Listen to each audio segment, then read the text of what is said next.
Adventures of Sam Spade, Detective. Brought to you by Wild Root Cream Oil Hair Tonic, the non-alcoholic hair tonic that contains lanolin. Wild Root Cream Oil. Again, and women and children, too.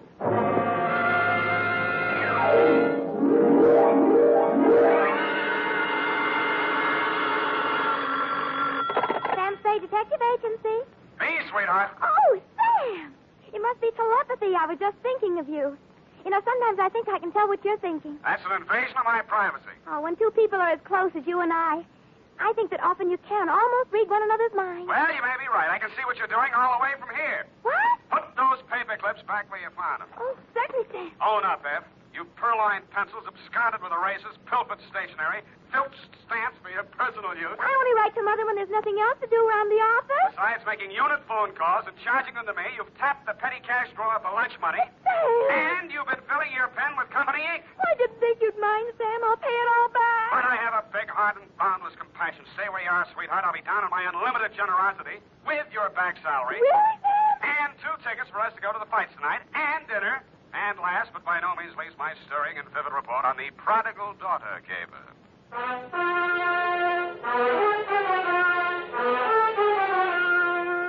Dashiell Hammett, America's leading detective fiction writer and creator of Sam Spade, the hard-boiled private eye, and William Spear, radio's outstanding producer-director of mystery and crime drama, join their talents to make your hair stand on end with the adventures of Sam Spade.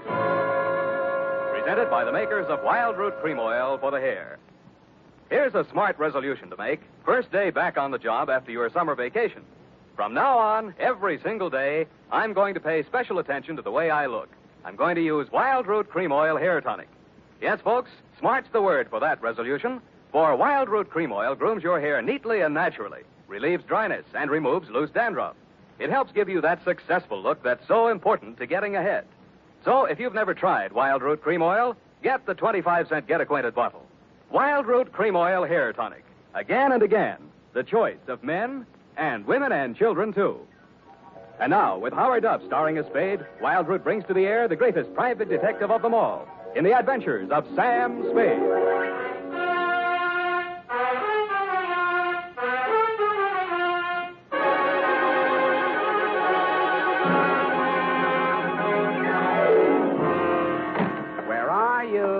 That I need you. Effie! Yes, Sam. Oh, hi, Sam. Hiya, Sam. Come on. Bring your book. Got a pencil? We gotta hurry if we're gonna make the fight, you know. Oh, I've got one of the new retractor kind of pencils. Well, get the lead out. Are you really going off the post, Sam? It's Man McShelly versus Cluck-Faced Duffy in the main event. Ready? McDuffie. Sounds like an MP. McShelly. What? Aim and fire, Sam. PBX. F, you've been out with somebody else. A military man. Well, how did you ever know? Date, August 28-1949. I don't know whether we'll go out or not. You're clairvoyant. To Dr. Albert Kensington from Samuel Spade. I only had a coke with him, Sam. He was on Frillo, and we... And license number 137596. Subject? And he was from Elkhart, Indiana. And I used to live in Pleasant Lake, and... Down! Down, Effie. Subject, Helen Scully of the Prodigal Daughter. A coke yet. Dear Doctor, everyone in San Francisco knows the castle-type hill house that Casper Scully lived in, even if they didn't know him. When I got there was an all-black 49 convertible in the driveway, and slightly smaller, same color, a Russian wolfhound wearing a spiked collar and expression to match. He broke his chain when he saw me and ran in the back of the house. That should have told me something, but I plunged the doorbell and was admitted by a butler named Stanley, who left me standing in a draft in the library looking at a cold television set. I pulled up my coat collar, took a plant in front of the fireplace, and lit a cigarette. Pretty soon, things started. A blonde girl in a yellow suit was having a one-sided argument with a gray-haired man in a gray suit. Nobody paid any attention to me. All that stuff about how you forbid it and it can't go on. Well, let me tell you, it can go on just as long as I want it to. And there's nothing you can do about it, so don't, whatever you do, try to interfere. Oh, stop it. That hurt look again. I've seen it too often, and I'm sick of it. Do you hear me? I'm sick of it.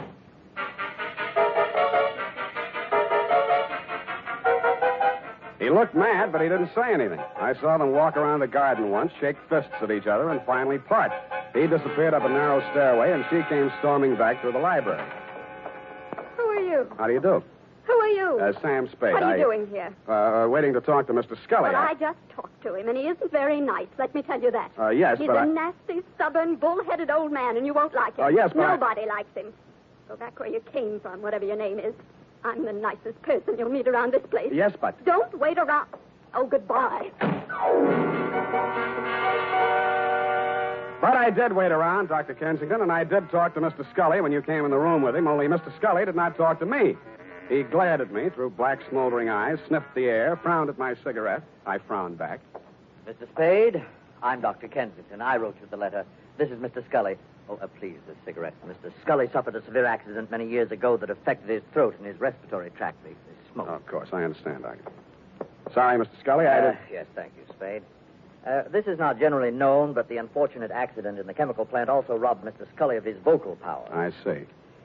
Yes, the modern doctor, the physician of today, is a far cry from the general practitioner of yesteryear. Today, we must know the mind, the psychological quirks, well, he must follow through completely on a case. Mm-hmm. He is sometimes, as I am today, a confidant, an executive officer for his patient. He is a friend, to say the least, eh? Oh, yes, to say the least. Eh? Oh, of course, Mr. Scully, to the point, of course. Sit down, Spade. Oh, thanks. Now then, Mr. Scully, as you well know, and the world knows, has made several fortunes in his lifetime. And he didn't accomplish this by allowing people to run roughshod over him. But, Mr. Scully, I'm just backgrounding Mr. Spade. Please be patient. Mr. Scully intends leaving his daughter Helen his entire fortune. A great deal of money, to say the least. Say the least. But Helen doesn't care about the money. She's foolish, young, headstrong, and impetuous. Huh? I heard her arguing with Mr. Scully a bit. Now, Mr. Scully. We'll straighten all this out. Mr. Spade will help us. Well, then, Spade, you have half the problem right there. She is a headstrong, impetuous girl. And lately she's done several things to displease her father. Right, Mr. Scully? You see, Mr. Spade. Oh, I gathered that much, but what kind of thing? Helen's been singing in a cheap nightclub called the Blue Goose. What? Oh, it's very embarrassing. Low class, eh? Yes. There's a man named Torpy. He owns the club. A man named Chick Torpy? Ah, you know of him? I've heard of him. Contrary to all her father's wishes, Helen insists on seeing this man Torpy. Mm-hmm. How old is she? Well, that's beside the point, Mr. Spade. But a sordid affair now might rob her of a future of wealth and security. Mr. Scully's at the point of exasperation. He might well change his will over this matter. Correct, Mr. Scully? At best, this is an embarrassing situation, and most indiscreet of Helen to have brought it about. So, I'm supposed to go talk to Chick Torpy, is that it? In a word, yes. Mm-hmm. Well, you sound rather reluctant, Mr. Spade. Chick Torpy's a little too old for the Boy Scouts. Well, we want you to see him. Find out how much you'll take to stop seeing Helen. Tell me, what happens if Torpy isn't for sale? Oh, everyone has a price, Mr. Spade. Matter of character. You get paid for work like this, that's your price. Yeah, that reminds me. 50 a day and expenses. 5 days guarantee, to say the least. Of course, to say the least. And, Mr. Scully, I happen to have a standard client's contract with me here. If you'll just sign on both pages, I'm sure that... Never mind, Spade, not now. Mr. Scully will mail it to you later on today. Ah, dear, Mr. Scully's fatigued. Well, you'll contact me as soon as you have any information for us. I said I would. Mr. Scully sounded a final cough, and I left the two of you in the library. It was interesting, meeting this voiceless tycoon who must have made and broken many a man with a nod of his head or a shrug of his shoulders. The same black dog with the same spiked collar was still outside the house doing the same thing. Ah, Spade. Mr. Spade? But something new had been added. A pair of well-tailored shoulders, diamond stick pin, and a gray felt hat with a snap brim. Hello, Spade. You don't know me. Now, wait a minute. There's something about a guy in a lineup. You're Dapper Danny Cavillo. When'd you get out of Folsom, Danny? A while back. They gave me a kind of rain check. Mm-hmm. Wouldn't that 38 make you a parole breaker? Oh, is that showing? Unless your ribs grow in different directions. Sam, I'm here to save you a lot of trouble. What trouble are you here to save me? You want to see Chick Torpy, don't you? You've got business to talk with him, no? News gets around fast, Danny. No. No, it's just that Chick had been expecting somebody like you from the old man, and, well, I'm here to see that you see him. So, why don't you kind of get in the car? And I kind of did. Danny smiled, lit a cigarette, shifted his shoulder holster so I could shift gears better, and drove me back across town to an apartment house on LaSalle, the Metropolitan. A good-looking guy who stood about 6'4", black hair, answered the knock. Hello, Chick. May I present Sam Spade? Sam Spade, meet Chick Torpy. That'll do it, Danny, thanks. Hello, Spade. Come on in. See you, gentlemen. Danny's Gabby. Hello, Chick. Your taxi service always free? Just when I'm in a hurry to get things settled, soldier. You saw the old man today, huh? I saw him and talked to his doctor, Kensington. All right. You're here to tell me how worried the old man is, right? If you're talking about Helen and you, yes. You're bad company. Yeah. What else? He wants you to stop seeing her. Well, suppose I don't want to stop seeing her. Suppose I told you I love her. Let's see. She comes into $3 million when he kicks. You love her. I'd be crazy if I didn't. I wonder what she'd say if she heard you say that. Why don't you ask her, Spade? Hmm? Helen. Hello, Mr. Spade. Told you to leave my house today, but you didn't listen. Vince Spade? Well, I'm wondering, anyway. Maybe this will help. When you get back to my father, tell him I think Chick would be a fool to brush me off. Tell him that someday I expect to inherit all of that wonderful money he spent a lifetime making. Tell him that Chick's tired of working. Got all that? Yep. How do you feel, Spade? Like I'm earning my fee. Oh, you've already earned it, Spade. There's no use trying. I've told her myself, now you can tell him. She's not for sale, and I'm not for sale. Got it? You got it. All right, then you're finished here. Hello. Oh, you. Well, I'm not sure I want to talk to him. Give him a pill And it was on that happy note, Doctor, that I went downstairs, found a drugstore, and tried to phone you and tell you what Torpy had said.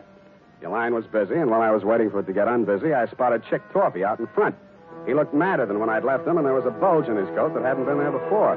He got into a black sedan near the curb, and I hailed a cab and followed him across town up to Nob Hill.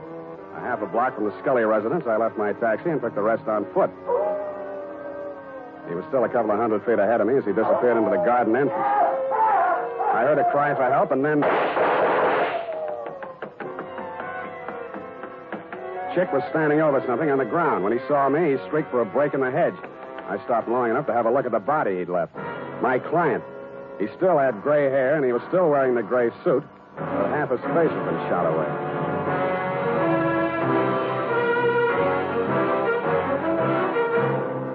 The makers of Wild Root Cream Oil are presenting the weekly Sunday adventure of Dashiell Hammett's famous private detective, Sam Spade.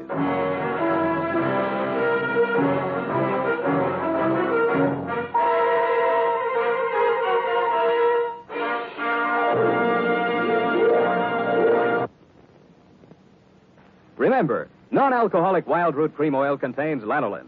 It grooms the hair naturally, relieves dryness, and removes loose, ugly dandruff.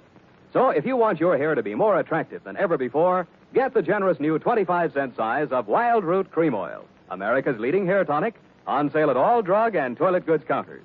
It's also available in larger economy bottles and the handy new tube. By the way, smart girls use Wild Root Cream Oil, too, and mothers say it's grand for training children's hair. Get Wild Root Cream Oil. Again and again, the choice of men and women and children, too.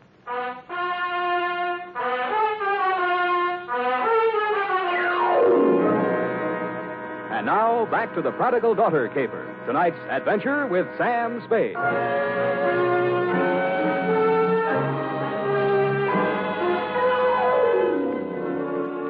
My 5-day contract arrived in the morning mail signed by Casper Scully. The headlines were no surprise. Chick Torpy sought in shooting of multimillionaire. Item: ballistics matched up slugs taken from body with weapon owned and licensed to one Chick Torpy. And item: because of a city ordinance regarding disposition, the body of Casper Scully, found off the immediate premises of his home, had been removed to the city morgue and would remain there until claimed by nearest of kin.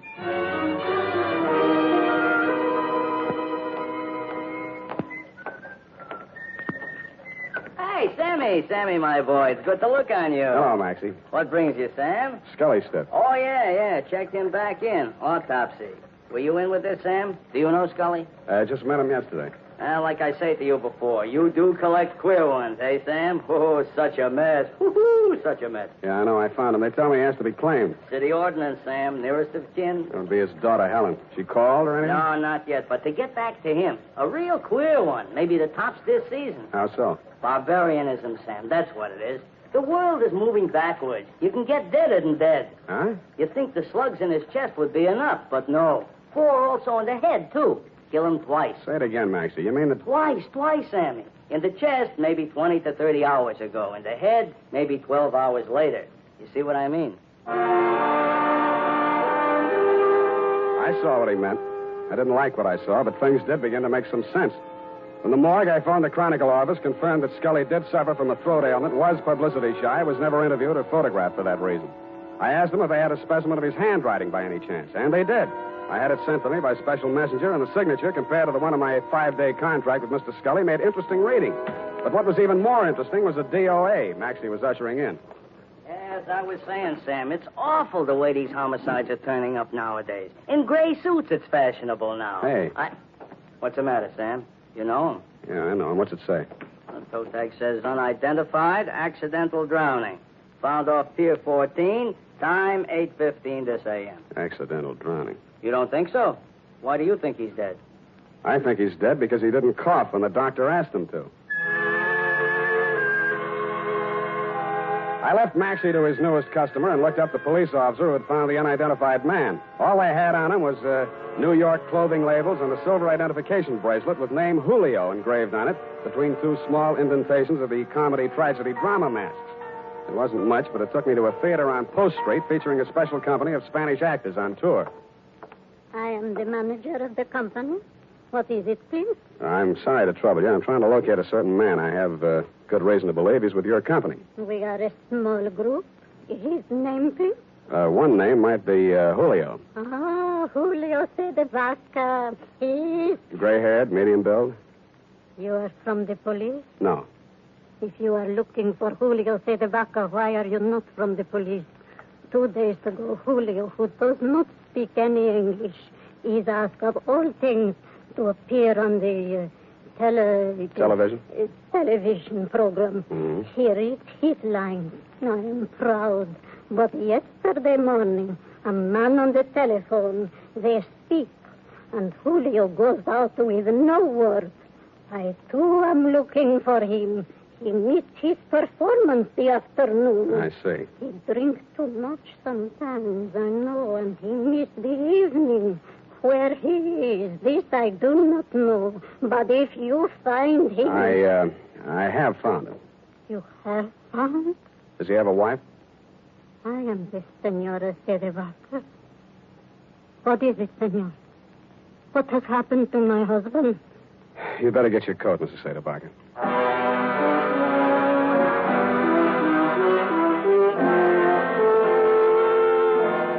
I went back to the morgue with Mrs. Cedevaca, doctor, and after that I went over to the Blue Goose Club.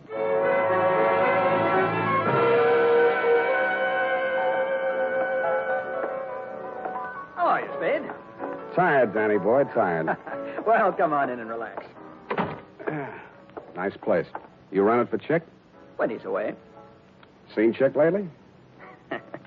2 sets of cops, 3 reporters have been here asking the same question already this morning. What are you trying to prove? Chick's in trouble. You're his partner. Uh-huh. Now, he got himself into this one, Spade. Look, we make a nice dollar running this place. It's legitimate. And no cop's going to raid us or close us up. Chick started fooling around with that Scully woman. And I told him just once. It's dynamite, I said. You know how the old man is. Let bygones be bygones. But Chick didn't listen. Tell me about the bygones that should be bygones and why Chick should know how the old man is. Well, Scully sent him up 5 years ago. Didn't you know? No, I didn't. Oh, Chick owned some property south of Brazito, and Scully wanted it for oil drilling or something. Chick asked too much, and Scully figured a way to get it from him in court. Had it condemned or something. Mm-hmm. Well, Chick got kind of sore. He met the old man on the street one day, and, well, they convicted Chick of attempted murder. 2.5 years. And Chick looked up Scully's daughter when he got out of prison and started making love to her to get even. Why, yes, Spade, that's just the way it started. Only Chick was the sucker after all. He really went for the creature. He married her 3 weeks ago in Reno, the poor sap. Anybody else know about that part of it? Only me. I was best man. By the way, Danny, did you rap Julio Cedevaca over the head last night and toss him in the bay? Who's Julio, whatever his name is? An actor who happened to look something like old man Scully. Enough like him to keep his mouth closed when I was there, but who might want to open it later. I don't know what you're talking about, Spade. Didn't think you would. But I don't like it. Yeah, boss. Timmy? Joe? Yeah. Throw this bum out. I'm sick of looking at him. Get out of here. And they did. It was 2 against 1, and I'd been up late the night before. I was doing very well, though, until somebody stooped to a form of subterfuge I have long since grown to hate. I was borne on 2 swarthy shoulders out of the club and into the open air. I was on a balcony, and a good stiff sea breeze was blowing. I didn't enjoy it long. 1, 2, 3.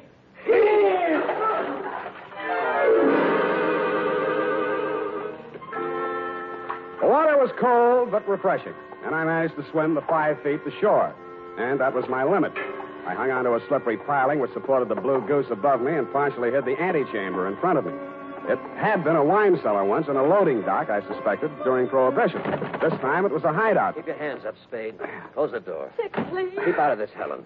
You're crazy, Torpy. You got this all wrong. Mr. Spade's right, There's Chick. probably a $5,000 reward out for me right now. They want me dead or alive, and you're here to tell me how wrong I am. Well, it'll be dead, Spade. They'll never take me, and you aren't going to. Listen to reason. I've listened to all the reason I'm going to listen to. From now on, I'm doing things my way. I got nothing to lose now. I'm getting out of here. So long, baby. Could have been great. He leaned over to kiss her goodbye, and that is when I rediscovered that my wet revolver, even though it wouldn't fire, still had plenty of power left. Mr. Spade, thank you. Thanks for doing that.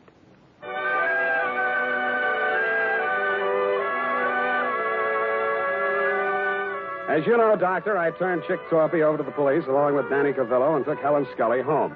She ran upstairs with many tears, and I met you in the library. You seemed relieved when you heard that Torpy had been apprehended. However, I had some other questions to ask. You answered. All right, Spade, all right. I suppose it'll all come out anyway. 2 nights ago, Chick Torpy came to the house to have it out with Mr. Scully. He told him about their marriage. There was an argument. I was the only one in the house. I heard shots, ran in the room, and found Mr. Scully dead. The marriage certificate was in his hand. I knew this would involve Helen, and so I did what I did. Oh, it was a nightmare. I hid the body, hoping to find a way, perhaps a death certificate on accidental shooting or something. In other words, you were helping Torpy get away with murder. Yes, but I was thinking only of Helen. Her father did love her. But you'd already sent a letter to me. You knew I'd be here the next morning. You'd seen an actor on a television program. He resembled Scully. You hired him for a job. You told Helen that Chick had killed her father and told her what kind of acting she had to do. Oh, it was crude, perhaps, but I didn't want you to become suspicious when a death report did show up. I intended to hire you and fire you. Only it didn't work out. I followed Torpy here and found the body. Oh, I've been such a fool, Spade. Helping a man get away with murder, I want to confess it all. I suppose this will make me an accessory to a murder. Not exactly. You mean there's a way out? There's a way out, and you were going to take it. What? I was over to your apartment before I came here. You're all moved out. The doorman tells me your luggage has been at the station all morning. What'd you do? Came here to rifle the safe? No, see, here, Spade. Stop it. You were waiting around to see if they took Torpy dead or alive. Dead, he couldn't talk, and you'd be okay. Alive, you're ready to blow town. You bumped Scully. No. Get back there. Then you did your best to hang it on a chick. Helen thought he really did it and played along with you. You're not an accessory to murder. You're a murderer on a double count. That actor was knocked on the head before he drowned. Oh, just a minute, Spade. This can be fixed if you... Shut up.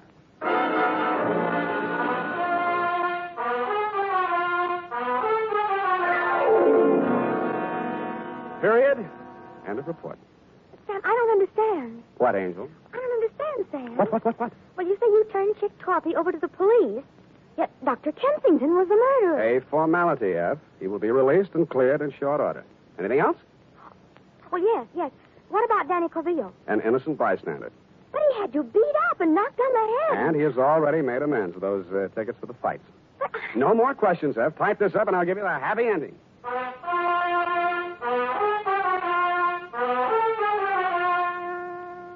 And now, listen to this. School days will soon be here, mothers. To make sure Junior's hair is always neat and well-groomed, get after those cowlicks and stray strands with Wild Root Cream Oil, the famous hair tonic that grooms the hair neatly and naturally, relieves dryness, and removes loose, ugly dandruff. And remind Dad to ask his barber for a professional application of Wild Root Cream Oil Hair Tonic. Again and again, the choice of men and women and children, too.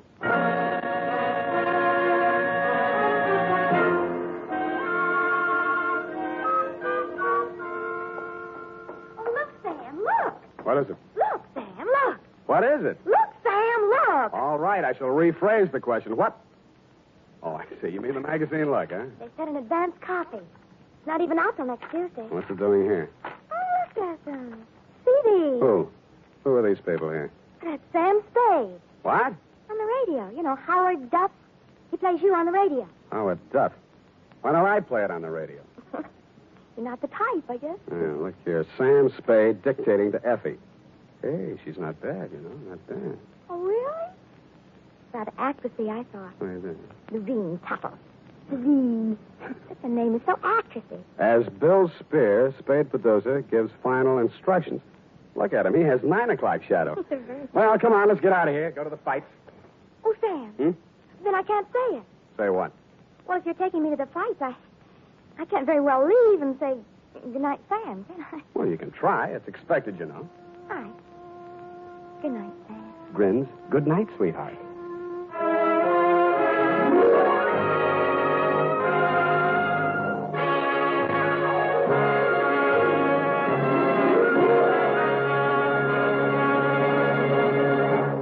The Adventures of Sam Spade, Dashiell Hammett's famous private detective, are produced and directed by William Spear. Sam Spade is played by Howard Duff. Lorene Tuttle is Effie.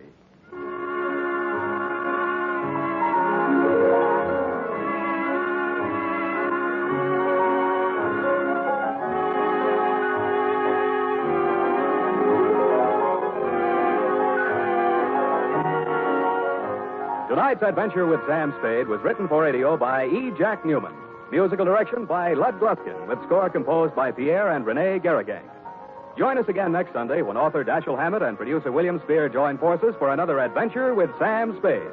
Brought to you by Wild Root Cream Oil. Again and again, the choice of men and women and children, too. This is Dick Joy reminding you to get Wild Root Cream Oil, Charlie. It keeps her hair in trim. You see, it's non-alcoholic, Charlie. It's made with soothing lanolin. You better get Wild Root Cream Oil, Charlie. Start using it today. You'll find that you will have a tough time, Charlie, keeping all the gals away. Hiya, Charlie. Get Wild Root right away.